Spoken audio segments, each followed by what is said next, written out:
మన స్వశక్తి మీద, మన కాళ్ళ మీద మనం నిలబడగలిగి, మన సంపాదన మనం సంపాదించుకోగలిగి, ఎవరిని దేహి అనకుండా ఉండే పరిస్థితుల్లో ఉండి మాట పడాలి అంటే చాలా కష్టంగా ఉంటుంది. ఒక చిన్నపాటి చెట్టు కూడా, ఒక చిన్న పువ్వు పూసి మనకి మానసిక ఆనందం ఇస్తుంది, ఒక పెద్ద చెట్టు నీడొస్తుంది. కానీ మనిషే స్వార్థంగా ఏ పని చేయడు, ఎందుకంటే తన కోసం బతికేవాడు మనిషి. దేశ విభజన సమయంలో ఎన్ని లక్షల మందిని ఊచకోత కోసారు, మనం మర్చిపోయాం. మనందరం నా కోసం కాదు, మన 10 మంది కోసం ఎంతో కొంతమంది చెయ్యాలి. కొత్త తరం ఒకటి ఉంది, నాలాగా ఆలోచించాడు. నేను వాళ్ళని నమ్మొచ్చాను. యువత తాలూకు భావోద్వేగం నేను అర్థం చేసుకోగలను. నాకు ఇంకా ఆవేదన, కోపం ఉండబట్టే నేను పార్టీ పెట్టాను. భావజాలంతో వచ్చిన వ్యక్తులు పార్టీలో నిలబడతారు, కానీ భావజాలంతో రాని వాళ్ళు వెళ్ళిపోతారు ఇక్కడి నుంచి. నేను అధికారం కోసం అరువులు చాచను, అధికారం కోసం అడ్డదారులు తొక్కను, అధికారం కోసం ఒకరి మోచేతి నీళ్లు తాగను. మనకు కావాల్సింది చాలా హుందాగా బాధ్యతతో కూడిన అధికారం కావాలి. మన మాట వినాలంటే ముందు మనం సరైన వాళ్ళం కావాలి. నేను మిమ్మల్ని రక్షించుకున్నాను.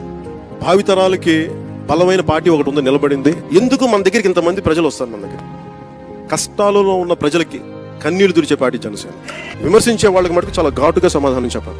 నేను సహనాన్ని బోధిస్తాను, సహనం అని చెప్పి పిరికితనం కాదు, పిరికితనంగా కూర్చోమని నేను చెప్పను.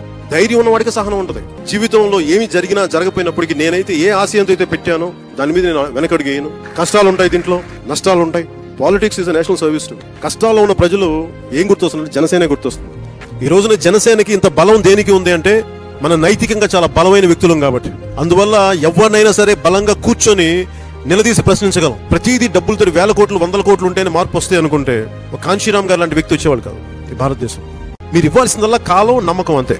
డబ్బు ఉంటేనే రాజకీయాలు చేయొచ్చని పక్కన పెట్టి ఆశయంతో, నమ్మకంతో ముందుకెళ్దాం.